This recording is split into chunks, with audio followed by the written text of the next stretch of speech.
They all see that it's a lie. Good day everyone, my name is Kanyisa Sowazi and welcome to my YouTube channel. Today we're going to talk about linear algebra and its applications. I'm first going to give you a brief introduction into the topic, followed by the topics that are covered by the subject.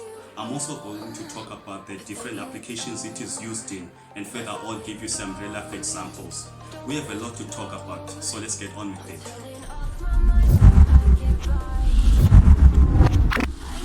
Linear algebra is the branch of mathematics concerning itself with linear equations such as the following equation, and linear maps such as the one below, and their representations in vector spaces and through matrices.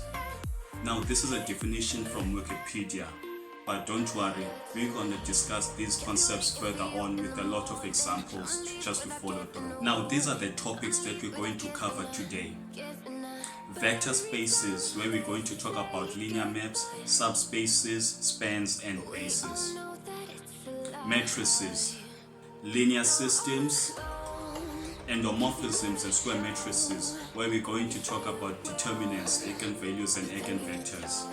We're also going to talk about duality, specifically inner product spaces, and then end off with relationships in geometry. Now when we are talking about vector spaces, we are talking about linear maps, subspaces, span, and basis vectors. Now linear maps are mappings between vector spaces that preserve the vector space structure. Now given two vector spaces V and W over a field F, the transformation from vector V to vector W is given by the following formula. Let's look at this example of a transformation to make things a bit more clearer. Now let's look at an example of a point in a Cartesian plane with values x1 and y1. We can also represent this point as a matrix, a 2x1 matrix of x1 and y1 as shown here on this image. We can transform this point, say by a rotation of theta, to its new values of x2 and y2 as shown on the diagram. One way to think about our transformation if our point is a vector in space would be to multiply it by a matrix A, of which we will be able to achieve this transformation to our new point. If we multiply our initial values x1 and y1 by our matrix, we get our final values x2 and y2, which are dependent on our initial values x1 and y1. So this means that a transformation or a translation, whether through an axis or a complete transformation, is just a multiplication of a vector by a matrix. The definition of a matrix is going to follow on shortly. You can think of a vector as a point in space with two attributes. That is a displacement or a distance from some sort of origin to where it is, and also a direction that it is pointing at. Now that is a very vague description of a vector.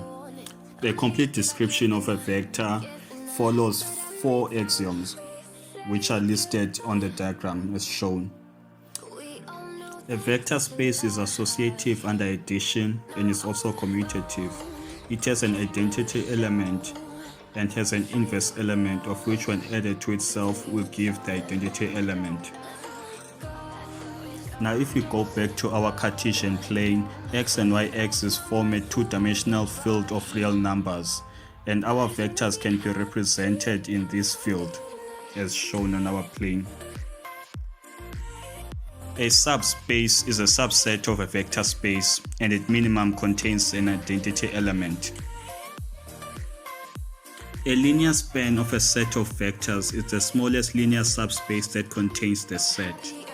So what do we mean by this? In our example where we had a point x1, y1, the span for that point, since that's a two-dimensional point, would be any point in our axis. So basically a span is just a linear combination of our vector. A basis of a vector space is a set of linearly independent vectors that span the full space. So in our example again, the basis for our two-dimensional points will be a unit vector in the x direction and a unit vector in the y direction. Now, linear equations can also be interpreted in matrix form. Now, matrix theory has been developed extensively to try and solve linear equations more efficiently. Matrices allow explicit manipulation of finite dimensional vector spaces and linear maps. As I have alluded to earlier, matrices are used to transform vector spaces. Now, a group of linear equations that are particular to a problem can be interpreted as a linear system. Let's look at this example. Consider this linear system of equations with variables x, y, and z. If you were to solve this system, you would have to have at least 2 points of x, y, and z. Well, another way to solve it would be to translate it into a matrix form as follows. You can translate the coefficients of the variables x, y, and z into their own matrix, and then take the results on the right hand side and translate it to a vector matrix, and then take the variables x, y, and z into another matrix, and hence you will have a formula mx equals to v. You can think of the combination of these matrices as one linear equation as follows. There are many ways to solve such matrices, and one of them is Gaussian elimination. This problem translates to a more general linear equation of matrices as shown. With this method, you can solve all sizes of linear equations or linear systems. Endomorphisms and square matrices refer to determinants, eigenvalues, and eigenvectors. Determinants can be thought geometrically as volume scaling factors of linear transformations described by the matrix. And the determinant of a 2D matrix can be computed as follows. You multiply the diagonal elements of a matrix and minus the reverse diagonal elements. Let's look at this example diagram to see how a determinant works. Let's look at a vector with a displacement in the x direction of 1 and displacement in the y direction of 1. And so the area would be 1 times 1, which is 1 unit. Now if we transform this vector by a 2 by 2 matrix with rows of 3, 0, 0, and 2 as follows. The new vector that we get is a 3 is to 2, or a vector with an x of 3 and a y of 2. This new transformation can be shown on this diagram as follows. The new area of our vectors is 3 times 2, which is equal to 6 units. You can also think of the area as 6 times bigger than our initial area.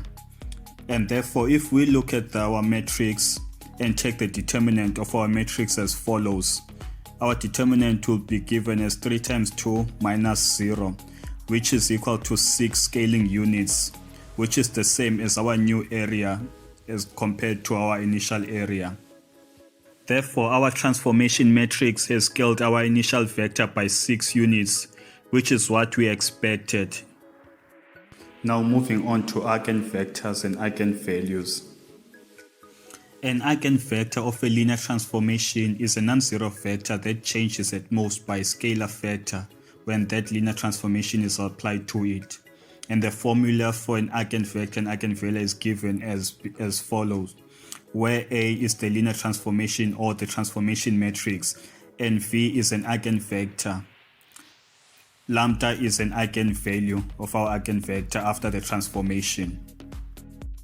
Here is an example of an eigenvector in action. Let's look at a vector of x equal to 1 and y equal to 1 and apply a transformation of a diagonal matrix of 2. If we look at the result of this transformation, we get a new vector of x equals to 2 and y equals to 2, of which you can think of this new vector as just our initial vector with a scalar of 2. We are going to look at duality and its related concepts. What you should know about duality is that it translates concepts and theorems to other concepts and theorems in mathematics in a one-to-one fashion. We are just going to look at the concepts that are related to duality in linear algebra, which are dot products and cross products. The dot product is the projection of the length of one vector to another. The computation of the dot product is as shown, and on the right is a diagrammatic representation of a dot product. The cross product of two vectors is given by another vector which is perpendicular to both vectors. The computation of a cross product is as shown, and for a cross product we use the sine trigonometric function instead of the cosine. The basic objects of geometry, which are lines and planes, can be represented by linear equations. And this strong relationship between linear algebra and geometry started in 1637 and has been like that ever since. Most geometric transformations, such as translations, rotations, and reflections, transform lines in space, and hence we use matrices and vectors to represent those transformations. Now let's start off with the example application of linear algebra in cryptography. Now let's look at the applications of linear algebra, and the two that I'm going to discuss is cryptography and quantum mechanics. We communicate to each other over the internet every day via our phones and computers. Sometimes our communication involves sending each other sensitive information we wouldn't want anyone else to see. In our day and age, it is very important to secure our communication, especially when we are passing very sensitive information like our identity documents. With the ever-evolving technologies, intruders have gained more creative ways to get access of our information. Therefore, it is very important to protect ourselves from them. We therefore usually encrypt our message to make sure that only the person who's supposed to receive the message can read it. Encryption has been used since ancient times and is also known as cipher and deciphering of information. Before I move on further with our example application, I think it's important that I explain some few terms that we're going to be using. Cryptography is the study of techniques used for writing and decoding messages. A cipher is a procedure or algorithm that is used to encode or decode a message. A plain text is a message that we are encrypting in order to protect ourselves. A ciphertext is the end result of our plain text that has been encrypted. For our example, we're going to use the scissors cipher method, which is one of the most simpler encryption techniques used. It is a type of substitution cipher in which each letter is replaced by a letter some fixed number of positions down the alphabet. In order to be able to encrypt our message, we usually convert each letter into a number so that we can use it in a matrix form when we transform it into a new encrypted message. So here is a table of our letters, of which we assign the letter A to 3, B to 4, C to 5, and so on. Let's say the word that we wanted to send and hence encrypt is love, and therefore would like to use the key given by this matrix. It is also important that we have an inverse of a matrix that we'll use in order to decode our message after it gets to the receiver. Our word translates to this series of numbers. Because our key or transformation matrix is a 2 by 2 matrix, therefore we're going to convert our word into 2 by 1 vectors, of which in this case, because our word has 4 letters, we're going to have 2 by 1 matrices. Now we can start our encryption, of which we're going to use our key to multiply our message, of which we've divided into 2 by 1 vector matrices as follows. Because we are multiplying a 2 by 2 matrix by a 2 by 1 matrix, our final matrix is going to be a 2 by 1 matrix. Our result from our first transformation is going to be a 2 by 1 matrix with the first element of 1 and the second element of 9. Please note that because we are using mode of 26, we keep minusing the value of 26 until we get a value between 0 and 25. Our second result is going to yield a matrix of 2 by 1 with the first element of 17 and the second element of 23. Now if we look up the final numbers that we got on our table, our ciphertext will be YGOU, or some gibberish letter that I can't pronounce. When this gibberish text or ciphertext reaches the other end, the receiver can also use his or her key, of which will be the inverse of our key, to decode the message, and they will follow the same procedure that we followed. After following the same steps that we did, just using the inverse matrix, they should go back to our initial text love. Now next, let's look at the application of linear algebra in physics. Quantum mechanics is a study of subatomic particles, and we look at electrons and protons. We are usually concerned with energies and spin of these particles. And for this example, we're gonna look at the spin of an electron. Electrons orbit the nucleus of an atom and usually orbit at different energy levels.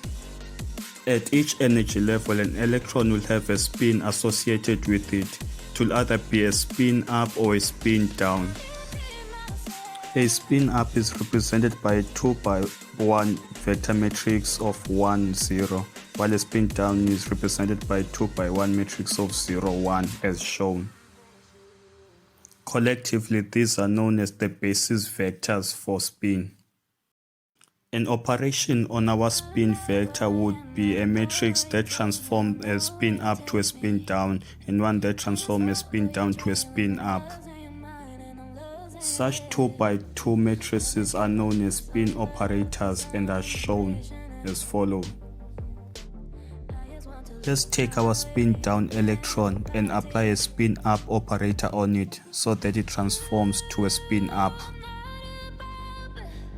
And also do the same for a spin up electron. Now thank you for watching this video. If you enjoyed this video, please hit the like button, and if you'd like to see more videos similar to this one, please don't forget to subscribe. Thank you.